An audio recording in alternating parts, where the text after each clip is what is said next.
Hi everyone, thank you for clicking. This is episode 2 of The Final Bosman. On today's episode, I want to post up a list of rules for the series, and then I want to cry about what rich people are doing to video games. Let's get started.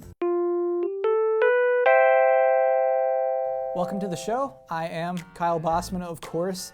This show is in its infancy, and because of that, I thought it'd be a fun thing to do is create a list of rules for myself. So let me show you this list I've created. Here are the Final Bosman rules. Rule number 1, don't say the following words: awesome, gamers, hate, you guys, boobs, cool, bad game, fart, and Mr. Mime. Number 2, don't touch your nose. And rule number 3, when possible, talk about every game in the present tense. And now I'm going to post these rules. If you see me breaking these rules, please call me out on it. If you think that I should add some, I'm open to suggestion. But they are now, at this point, going forward, officially in effect. What are you doing here? On to today's main subject: how lazy rich people are ruining games for everyone. I realize that's a broad statement, so I'll come back for a moment. Microtransactions. These are in almost every game now. These are the things that keep free games free and keep Lollipop Chainsaw fans getting all the costumes they could possibly want. They're stupid, and everyone knows that, but the nice thing about microtransactions is that they're always optional. It doesn't hurt you that this exists. But today I want to talk about a particular type of microtransaction, the type that make games easier. These are the types that give you an upgrade you didn't earn or let you buy a weapon that you didn't find. Because I think these microtransactions do hurt you. I think that they are harmful to everyone. And so today's list: reasons why easy mode microtransactions hurt everyone. Reason number 1, they mess up a game's story. This week I'm starting with my pettiest point first, even though it's important to me. I realize the story thing is not important to everyone. Let's say in a game that your character suddenly appears with new weapons and new armor that character couldn't have possibly have gotten within the game's world. I realize that's not a huge deal. We have to have some level of suspension of disbelief in any video game we play. But it's the games that do care deeply about their story that suffer the most from this. The most recent example I have is Fire Emblem Awakening. It's got this really silly piece of the map called Outrealm Gate, in parentheses, DLC. This is where you go to spend money, is what the map says. And in this Outrealm Gate, you and your party can travel into various other worlds. And in these worlds, there's a map you can purchase where you can earn gold faster than you could in the regular game. And there's another map you can purchase where you can get experience points and level up faster than you could in the actual game. And you can play those maps as many times as you want. You couldn't do that in the regular game. You can't just grind levels over and over and over because it's a story that's progressing forward.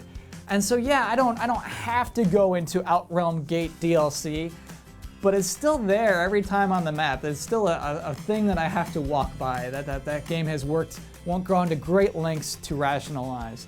The story has become, hey, Crom, don't you think we should go fight this war? Oh no, dude, I was kind of thinking of going back to the magic world and grinding for gold. Reason 2, monetization is creeping into game design. I used to be able to point and laugh at mobile games that I think are stupid because they're designed around monetization, but now it's starting to come into the games that we like. Dead Space 3 has lots of ways to spend money in it, but there are 3 that really bug me. One of them is that you can upgrade your little robot helper to make him better at finding resources for you. Another way is that you could just skip the robot helper and buy your own resources straight up. And then the third way is that you can buy this little mystery package of 2 weapon pieces with a 50% chance of getting a bonus weapon piece. And yeah, you don't have to buy those things. They are for the rich and the lazy. But they have changed the game design of Dead Space. In Dead Space 1 and 2, it's sort of a tiny event when you get a new weapon. That's a big deal. And the way that you upgraded them is that you had a sort of skill tree that you carefully planned how your weapon would develop. And now in Dead Space 3, you are given pieces of a weapon that you're sort of putting together in this sloppy, weird menu system. This wasn't a thing that fans of the series were clamoring for. No one played Dead Space 2 and said, man, I really wish I had this robot helper to get me resources and that's how I build up my weapons.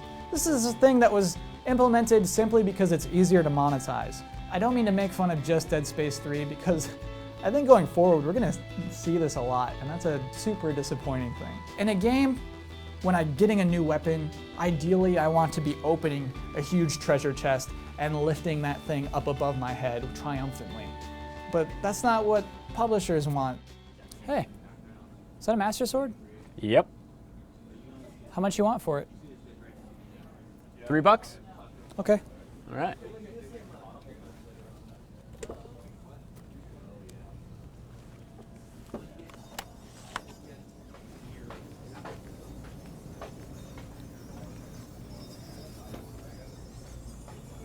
Reason 3, time is apparently money. Tiny Tower is a mobile game I despise because part of its design is to charge you to make time pass faster.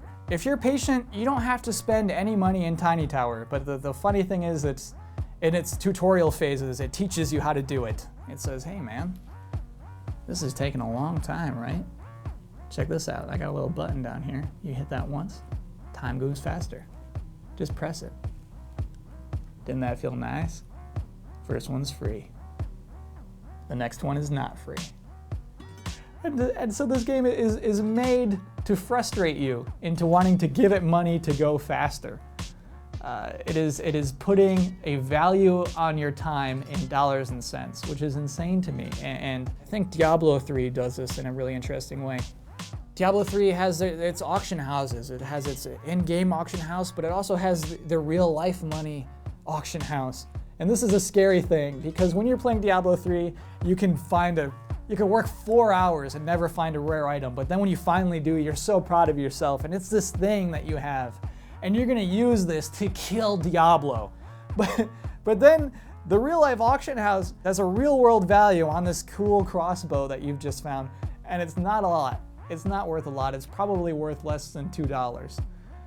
And this is actually something, to get positive for a moment, that I'm very excited about for the console version of Diablo 3.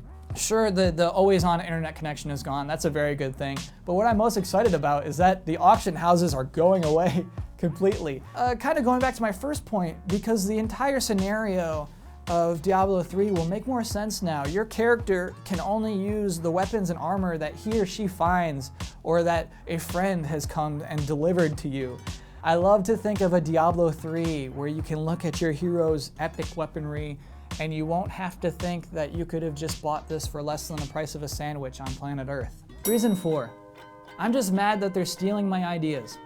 I have a design document here that I've been working on for a long time for a game called Philip Dollarfield Saves the Princess.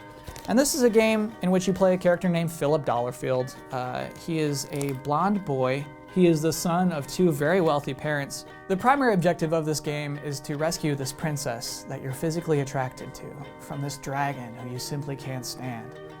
Your primary item in this game is a Samsung Galaxy Note that you use to call your parents and ask for money. And the way this works is every time in the game that you call your parents, you're delivered 3,000 money bucks, which is $5.99. And with the money bucks, you can buy cool weapons in the game, like a stick with honey on it, or the rock. There are higher scale weapons and armor. There's the laser suit of armor, which costs 4.2 million money bucks, which equates to 8,386 US dollars. And I know what you're saying at this point. You're like, I don't have $8,000 to spend on your game, man. I don't want to play this game where I have to buy money bucks. Relax. You can earn money bucks in the game by fighting the mouse monsters with your bare hands for 6 hours. That gets you 1 money buck. And then when you get to the final battle with the dragon you just can't stand, you have to make eye contact with him because any flinch he makes correlates to an action you have to take. And if you make one wrong move, Buster, you're gonna die. Or you could pay $3 US to skip to the credits. But I mean, I don't know. I kind of feel like a lot of my deals are getting stolen by big video game developers and small independent mobile studios. Philip Dellerfield's never gonna happen. He's never gonna have sex with that princess. I told you to go. Get the hell out of here. I will not say your name. You're a weird little creature, and I don't want you here. You go. That is the end of the episode. Please, if you liked it, let me know. If you didn't like it, let me know. But also, like, tell us how. You know, we're still building, we're still growing. Also, follow me on Twitter, please. I don't like Twitter. I'm not good at it, but I've been strongly encouraged to use it, and I see the purpose. It's about connecting with everyone. So please follow me at Kyle Bosman, and we'll work through it together, I guess. Also, I have good news. I talked to facilities last week, and they told me this morning that I am next in line to get a bigger desk. So look out for that. I'll see you in 2 weeks. See all of our shows and game reviews now on the brand new GT app on Xbox Live and the GT Originals iOS app too.